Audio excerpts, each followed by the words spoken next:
I've been wanting to make this video for quite some time, I have to be honest, but I felt quite apprehensive to create this video, not because of what people might think or what people might say to me online. I'm way past that. I don't really care.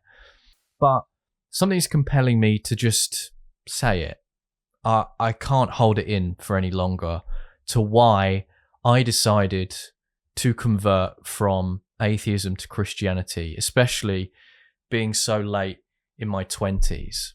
So if you would like to bear with me whilst I just explain briefly the lead up to my conversion, my experience of conversion. During my childhood, I never went to church. I never done Sunday service. The only time that I'd ever go to church in my entire life would be for weddings or for funerals. That was it. Nothing. I never went to Sunday school or anything like that. The most Christian doctrine that I was ever taught was prayer in assembly during first school, taking part in the nativity childhood play, which I think I played one of the kings, I think. But that was it. And I guess another Christian thing, but I don't remember it, was my parents deciding to christen me when I was a child. My mum believed that if anything had happened to me when I was a baby, that she would feel comforted knowing that I would be in heaven. And that was the line of thought, but I was never taken to church after that. That was it. There's nothing else. So during my entire childhood, my teenagehood, and my 20s, I lived a very secular lifestyle. Very secular. When I was a teenager, I think the only Christian I'd ever met was a guy who was so into science. He was like the science guy of our school. That took everyone by surprise at school, including me. And our reaction was just to take the piss out of him. That was it. We mocked him. This was the mindset that me and all of my friends had growing up when looking at Christianity in particular and religion. We viewed it as a cult. I viewed religion as some sort of cult that people, when going through bad things, would find comfort by just believing that there was an imaginary person in the sky watching over you, watching your every move, and that you could somehow communicate with this person or this being, and it would just provide you comfort. But it didn't actually exist. I saw it as kind of like an imaginary friend. That was my view on religion, on Christianity, and in God. And I was wrong. So monumentally wrong. I was a communist. I believed in Marxist theory. I thought that that was the answer to absolutely everything, all of our problems. I was studying politics at the time, which I failed. I got the worst grade in politics during school, or sixth form as it's called, where I grew up. The spirit of communism is to take, is to seize political power, whether it be ownership of private property or just statehood in general. Socialism is kind of like a watered down version of that. It is impossible because the spirit of communism, like I said, is to take, whereas the spirit of Christianity is to deny oneself and to give. It's as simple as that.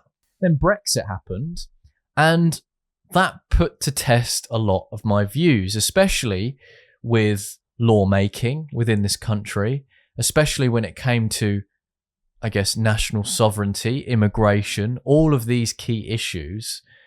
And I realized, hang on a minute, maybe I'm not a communist. And I slowly reverted away from that disgusting, dogmatic ideology that has killed tens of millions of people, including Christians. Nearly 20 million Christians were brutally murdered during the reign of the Soviet Union, by Bolshevism, by communists. So I'm almost embarrassed to say that I was even entertaining that kind of ideology.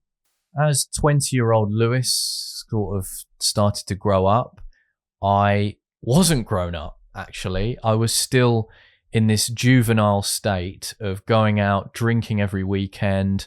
I was so secular that I just thought life was kind of pointless, meaningless. A bit like how King Solomon feels or felt in Ecclesiastes, which when I read that, not too long ago actually, I have a strong connection with that particular book within the Bible, of the idea that vanity is vanity and everything is just absolutely meaningless. And no wonder when atheists read that particular book that they face some sort of existential crisis. I was having that a lot. So then I decided, okay, well, I want to be involved with travel. Let's become a travel agent. I want to sell holidays. I want to be involved with it. I want to be able to have perks and go away all the time. And then after 2 years of doing that, I became a flight attendant for British Airways, the flagship carrier. And I met a lot of very cool people, and my social life was it. That's all I lived for. You'd come home jet lagged. I'd go to bed at, say, 8 o'clock in the morning because your flight would land at 7, manage to get back to my flat, go to bed, wake up at about 1, 2 o'clock, and then you receive a text from a friend saying, oh, I'm off too. Let's go down the pub. And that would be a continuous cycle all the time for 2 years. But with these sorts of jobs, especially with British Airways and being a flight attendant, they watched your social media. I say they, it would be the management team, or it would be people consistently watching to make sure that you don't post anything that may go against company policy, that might look to damage their reputation. So you are constantly being watched. Constantly. I remember I received a disciplinary for having a poppy for Remembrance Day on my uniform. But then because I was wearing the poppy outside of Remembrance Day, so a few days after, I was given or told to take it off. Otherwise I would receive a disciplinary because it wasn't uniform standard. Yet the people giving this disciplinary and telling me off were wearing the Pride flag on their lanyards, Black Lives Matter badges, all of this nonsense. And I thought, that's not fair. Anyways, COVID happened and it completely changed everyone's lives, completely. 75% of the workforce were let go, including me. And I was stuck because I thought, right, well, that was my everything for those 2 years. Going out, being social, talking to people, traveling to all these exotic countries, Barbados, Maldives, I went everywhere. And that all came to an end. And I thought, what am I going to do now? I don't know what to do. I was binge watching a lot of content at the time from commentators such as Stephen Crowder at the time, and even people like Paul Joseph Watson. I was consuming a lot of their content. And I thought, I'd like to do that. I'd like to give that a go. Why not? So all of this, I started making videos and uploading it to YouTube. I then shortly joined Turning Point UK, which is a kind of like an activists organization that does like conservative media. And I was with them not for long, but I was making content for them, videos. I started hosting interviews. I started doing lots of content actually for them for free. I wasn't earning any money from them at all. And then shortly I found out I wasn't allowed to criticize lockdowns. I wasn't allowed to criticize the mRNA vaccine or to say to people, you shouldn't get that. And the company at the time, I don't know about now, but the company at the time wanted to rub shoulders with a lot of MPs, such as Lee Anderson and people like that, who are very much being interviewed by a lot of Turning Point activists at the time. I thought it was wrong, and me and a band of others decided to break away. This was the first time that I became friends with Christians. I had no idea that they were Christian, but we became friends. They didn't care that I was an atheist. And for the first time, my misconception of Christians was shattered completely. There are these people being incredibly nice to me, incredibly nice and welcoming. And we were talking politics nearly every day, and we formed this amazing friendship where we felt like we were on our own, talking about things like lockdowns and the vaccine and politics and Trump and conservatism. And for the first time in a long time, I felt like that I could confide in people about my views on things and the state of the world. And I think a lot of people felt like that at the time. When I thought of Christians, I thought of things like the Westboro Baptist Church, and we started hanging out, talking politics. We went clay pigeon shooting and just talking about life and the state of the world. And it was during one of the toughest periods that a lot of people were going through. We thought that because we were unvaccinated, we weren't going to be allowed in public life. I mean, we genuinely thought that this was going to be the case. We were worried about the vaccine passports that was being floated at the time, and we were genuinely concerned about what was going on. We never spoke about faith. This wasn't really the topic that we sort of spoke about. Yeah, sometimes we would every now and then just talk about it, but I remember one thing that one of them said to me, and that was, Lewis, it's never too late, but don't leave it too late with regards to seeking God. And I for some reason that stuck with me, and I don't know why. There was 4 or 5 of us sitting around talking, and they were talking about Jesus Christ, what he did, how he sacrificed himself for humanity. He lived by what he said he was, lived by what he was teaching others, and was brutally killed by the Pharisees and the Sadducees at the time, who conspired to kill him.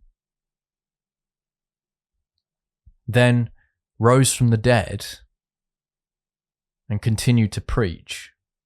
Who else, before they die, after being crucified by people who hate him, says, "Forgive them, for they do not know"? And I sat there and I was listening to this essentially for the first time. And for some weird reason, I burst into tears in front of them.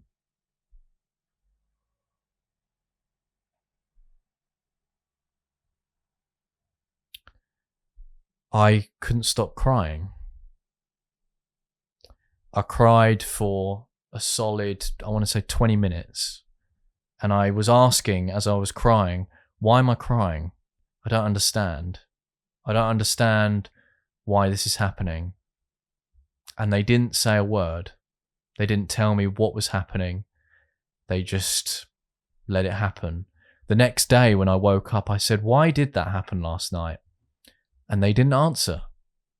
They didn't jump to a conclusion. They didn't say, oh, it was because of this or because of that. They didn't say a word. On the train home that day, when I was coming home, I was sitting there thinking about the words that they were saying, about what Christ did. I had the vision of Christ in my mind, and on public transport, I burst out crying again. It's very embarrassing.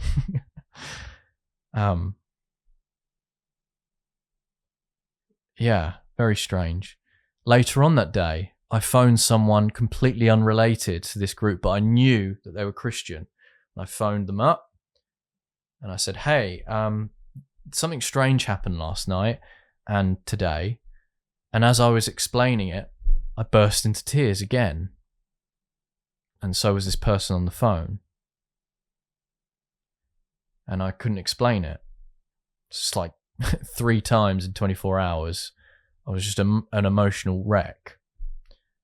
The next day I went to work. I was working in a department store at the time, selling clothes and other amenities, and there was a security guard there, and we'd become very good friends because I found out that he ran for the Brexit party at one point. So we were having lots of conversations every day about politics and all sorts, but I thought he was an atheist. But I said to him about what had happened, my emotional outbursts, happenings, and I cried again in front of him, just explaining what had happened. And he began to cry. This guy is hard as nails, like couldn't picture him getting upset. And he said to me, I know exactly what that is. And he went and got me a book. And I've still got it here. And it says Conversations with God by Neil Donald Walsh. And he wrote me I don't know if you can see that, but he wrote me a little note. It says, to my dear friend Lewis, I hope this helps you as much as me.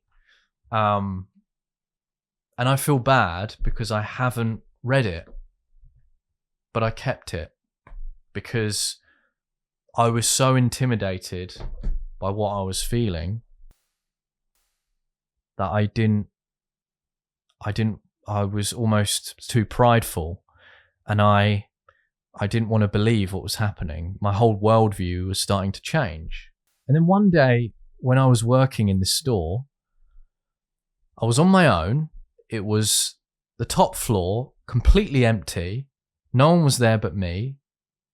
And this old woman came up, looked at me, and I looked back at her, and she came over to me, bearing in mind I was on my own, and she said, this was a day after. This was literally a day or two after I'd been given this. She came to me and she said, I feel like I need to speak to you.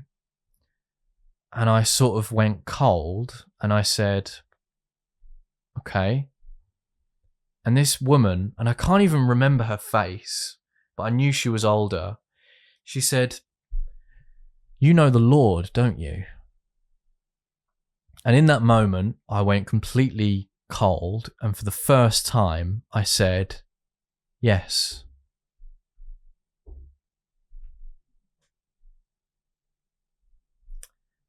And that was it. That was the light bulb moment when I realized what was happening. It was a nudge. It was a nudge in a particular direction.